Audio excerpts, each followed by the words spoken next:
How to use header in Elementor. So hello there and welcome back to another video. In this video I'm going to show you how you can use header in Elementor. So let's get started. First of all, you have to log into Elementor using your account. You can use Facebook account, you can use your Apple account, also you can log in with your email. So first of all, let me log into my elementor.com account.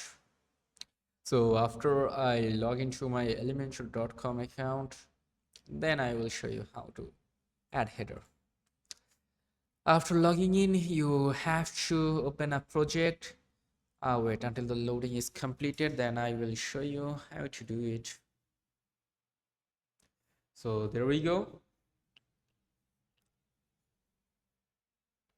Wait,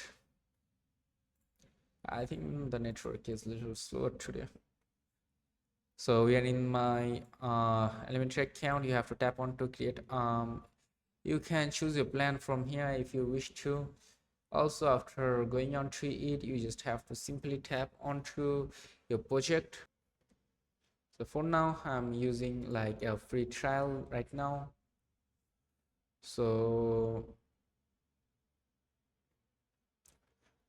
after going to it, you have to go to your Elementor account, and then after going to this site, here you can see you have to head over to your Elementor dashboard. From there you can see this templates option. From templates option, you have to tap onto landing pages. So after clicking onto landing pages, you can see this option header at the top right corner. Simply tap onto header, or here you can see this header site.